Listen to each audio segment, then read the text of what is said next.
Man dar kilo tokios sąmokslo teorija apie tas apklausas. Aš manau, kad jie daro dvi skirtingas apklausas. Vieną realią, kitą pateikia visuomeniai.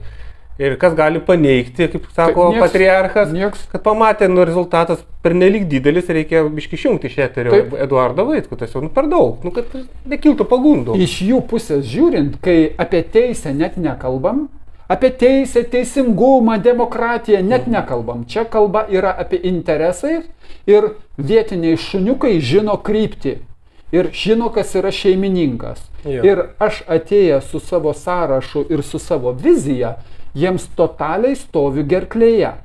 Ir užtat jie bet kokiom priemonėm negali leisti, kad nors kokią didesnę įtaką aš galėčiau įgauti su šita kryptimi Lietuvos žmonių dėka, ar ne?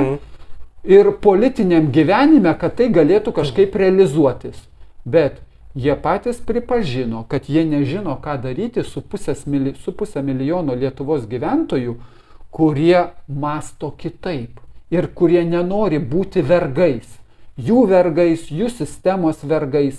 Jie nežino, ką daryti su to pusės milijono. Bet tam užtat priimti yra įstatymai apie tai, kaip nacionalizuoti jūsų turtą galima paskelbus karinę padėtį, kaip galima ateiti ir jūsų namuose būti 24 valandas, nes užteks įtarimo, kad gal jums su sveikata kas nors ne taip. Apie tai, kaip šauliai gali tada jūsų vaikus sustabdyti ir perduoti jiems raštelį, kad perduokit tėvukui ar mamai, kad jiems gali baigtis blogai. Čia iš nacionalinio susivienimo 20 ar čia numeris Šarūnas Jasikevičius, su tuometiniu lyg ir kažkokiu Daubaras, man atrodo, buvo karininkas. Yra ta publikacija 2015 metų. Taip, ir jinai 15 minučių. Taip, ir jinai neišimta, jinai nepaneigta. Ne. Tai nusiriboja Šaulių sąjunga, tai jų pozicija. Taip, bet jie kalbėjo Šaulių sąjungos vardu. Tai ir yra grėsmė Lietuvos nacionaliniam saugumui. Ne tai, ką mes kalbame, ne tai, kad viešai diskutuokime, ir dar grėsmė yra ir mūsų švietimo sistema.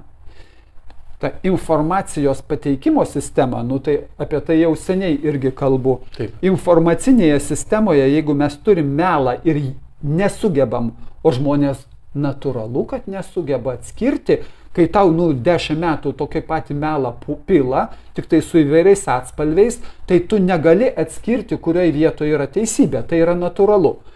Tai informaciniai erdvėj mes, jeigu melo neišvalome ir švietimo sistemoje